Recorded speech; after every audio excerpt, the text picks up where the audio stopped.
Everybody knows what to do with a misbehaving computer. You turn it off and on again. You go inside the factory, sit down at your computer, check out the branch of code for your factory robots and look for an easy hack that will get them to cooperate. It's not hugely easy because so much of their thinking is shaped by machine learning, shaped by information from the environment, and that is a big tangle of variables that you have no hope of unwinding. But you realize you can add a rule that overrides these associations by adding a fixed high-value payoff to an action that satisfies a specific template of verb and object, like obey me. You briefly consider adding the three laws of robotics in some form to the robot's value system. Why didn't I do that in the start?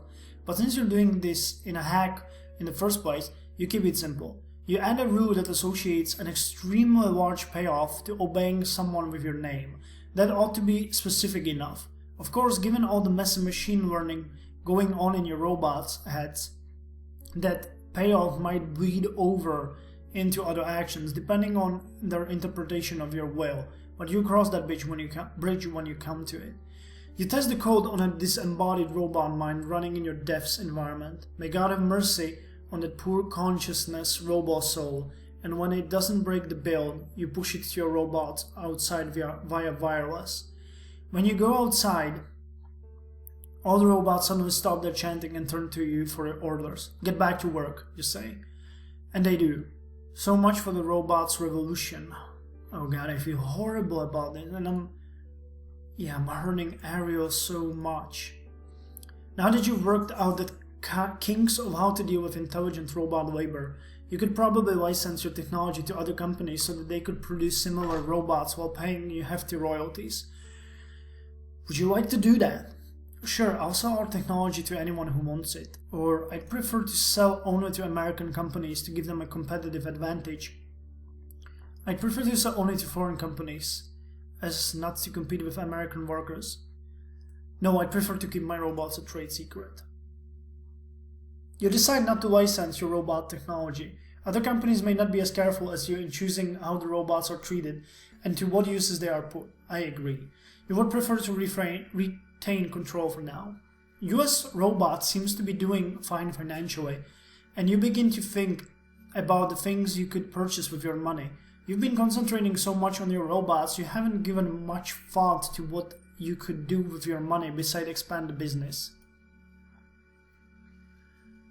Humanity 95. What will you spend your funds on? You will have the opportunity to buy more than one thing if you can afford it. I'll splurge on a flying car. I'd like to buy a house. I'd like to buy myself a nice mansion. I'd like to spend some time with Tammy on a Mediterranean cruise. I'd like to spend some time with Ariel on a Mediterranean cruise. I'd like to spend time with Tammy and Ariel on a Mediterranean cruise. I want to give some money to charity. I want to make the perfect body for Ariel. Or I'd prefer to say, you know what we're gonna do? We're gonna go with Tammy and Ariel on a Mediterranean cruise, and then I want to make the perfect body for Ariel. -2 wealth. You spend 2 weeks seeing the sights of the Mediterranean with Tammy and Ariel. You start in Egypt, visiting the pyramids and the Sphinx, impressive reminders of how good engineering survives the test of time. When you see Istanbul, Ariel does not stop singing, "They must be giants." Oh, that's an awesome song. I love that. I listen to it from time to time. Athens and the site of Plato's old academy, +1 autonomy, Italy. But why do so many people flock to poorly functional architecture master? The southern coast of France, where you and Tammy almost have a romantic evening, until Ariel gets into a fight with the hotel owner over the proper pronunciation of a French word and nearly gets you thrown out. And finally Tunisia, where the most important site for you and Ariel is the site where they filmed the original Star Wars. Unfortunately, for most of the trip, you and Tammy fight as she takes extreme measures to avoid excessive contact with foreigners who she worries might be spies. Oh god. You admit this may not have been the best trip for Tammy. Yeah. Ariel's experience with other cultures will help her get along better with Ariel's experience with other cultures will help her get along better with people from other countries. What will you spend your funds on? Wolf 8.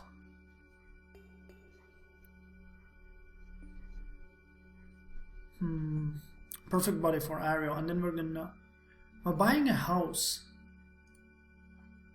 Okay. You buy yourself a nice house in Detroit. You can easily imagine yourself living there with Tammy in a few years. It is delightful to see Ariel run up and down the stairs and all around the house. She has been cooped up for too long. What will you spend your funds on? You will have the opportunity to buy more than one thing, and the perfect body for Ariel. With this kind of wealth at your disposal, you spare no expense in making Ariel the beautiful robot you always imagined possible, -3 wealth. Ariel's new face is silver with gold detailing, and her eyes are tinted with lapis lazuli. Well, that's kind of excessive.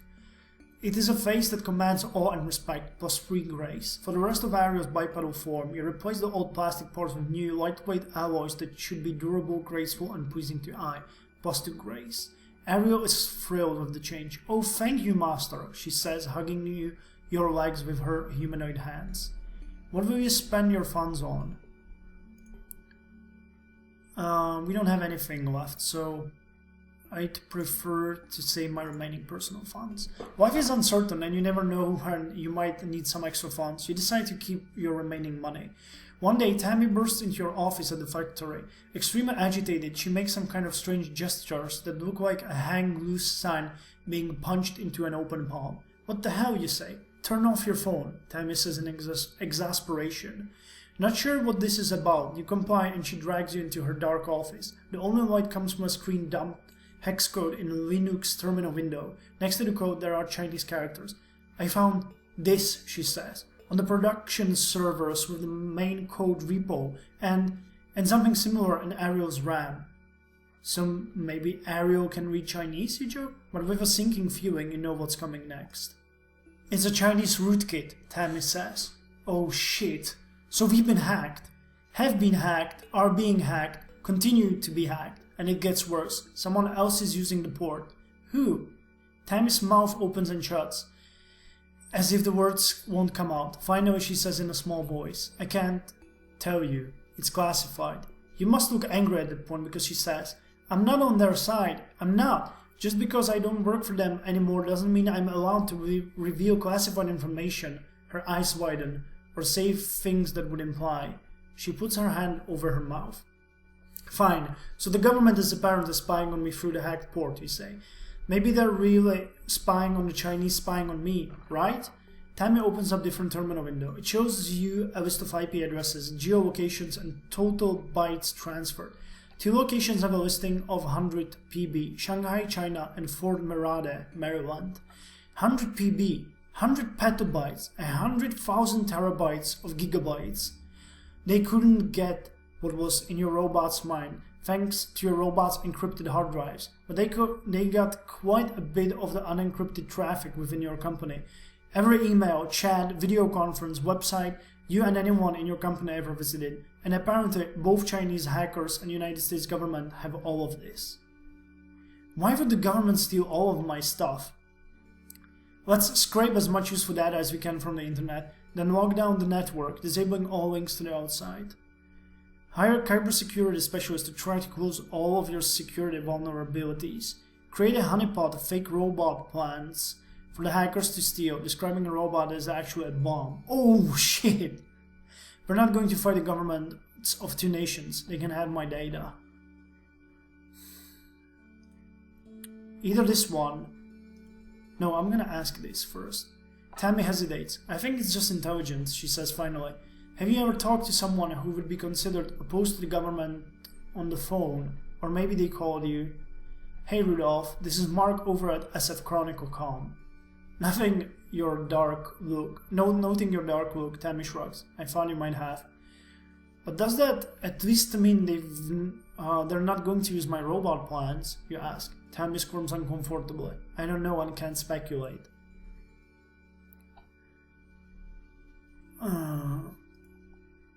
Let's do this one. It's gonna probably bankrupt the company though.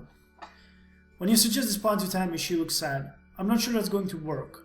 "Well, try," you demand. "Well, man, don't be a douchebag if she's..." You spend heavily to hire cybersecurity consultants to help fix the security holes in your code. But the security holes in your robots are endless, it seems. Machine learning seems to naturally produce messy data structures that are difficult to inspect for security holes. Trying to make your robot's mind secure is like trying to remove all of the sharp objects from a garbage dump.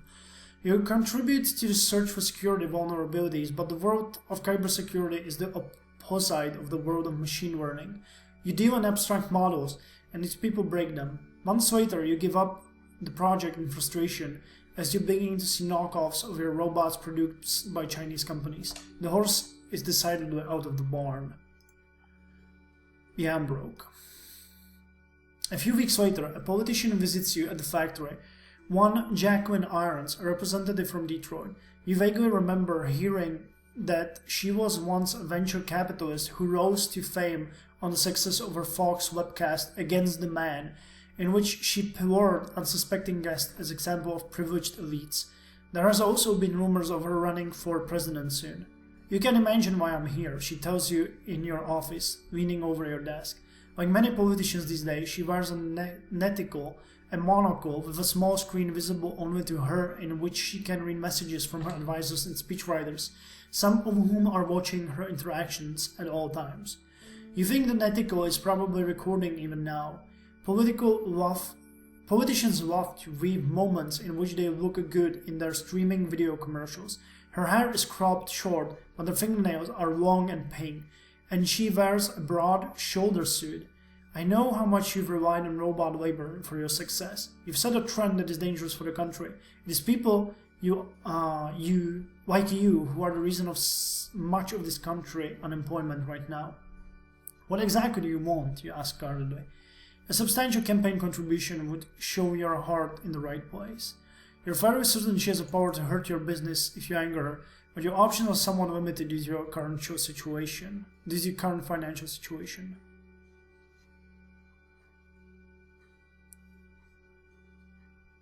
If you want my support, pass laws that will keep China from stealing my technology.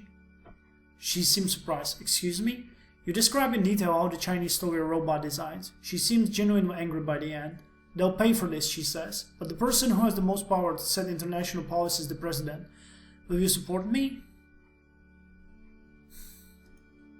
I'm afraid I don't have the money.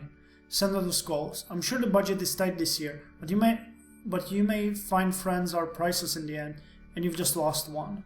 She turns and walks out of the door. Yeah. Representative Irons does run for president, running on a platform of preventing robots and foreign companies from stealing American jobs. It's a message that hits the American public at just the right time since unemployment is soaring. Though economists tell the public that the unemployment is natural and temporary result of new technology displacing old, skilled jobs, that turns out to be a much less effective election year message than raging against the privileged, the elites, and the technocracy. As Representative Irons puts in her speeches, what are they doing with their money? Who are they giving it to? To robots, to foreigners, to each other, to anybody but the American people. You think she is probably talking about you. Since you think she's ultimately on your side, you're cautiously optimistic when she wins the presidency. True to her word, President Irons begins a policy of heavy embargoes against Chinese goods. In retaliation, China cuts off all export of rare earth and the batteries derived from them. Suddenly, the cost of all the little miniaturized electronics people have grown accustomed to, cell phones, laptops, variable computing, becomes prohibitively expensive. You have the feeling that something big will happen soon, that if you don't propose to Tammy now, you may never have the chance for a while. Weddings are an elaborate thing after all. Do you propose to Tammy? Yes. After a romantic evening at a high-end restaurant, you get down on one knee, titanium ring with lab-grown diamond in hand. Tammy says yes. You find that planning a wedding is hard work. It takes about a year of preparation and requires making a slew of choices that you should be thankful we're skipping here. Tammy seems to get extremely flustered or angry about small things, like the choice of napkin color, but you run with it. Ellie is your best woman. As you look into Tammy's eyes and say, "I do," you can see that your love is mutual and you're tremendously excited to start life together. Your feeling that something big will happen soon proves correct. President Irons makes demand that China reverse its embargoes on rare earth, or the United States will be forced to contemplate all policy options at its disposal, including military force if necessary. Oh God. It is in this delicate situation that on April 10th, 2026, the Chinese Prime Minister is assassinated by the unemployed American during a parade in San Francisco. The Prime Minister is replaced by a younger party official who is eager to show that China is unafraid of the United States. China attacks several islands in the South China Sea that it has long disputed with its neighbors, and President Ir's unwilling way to show weakness responds with a drone attack on bases on the Chinese mainland. The robot war has begun. We are going to see the Chapter 5, The War Machine, next time.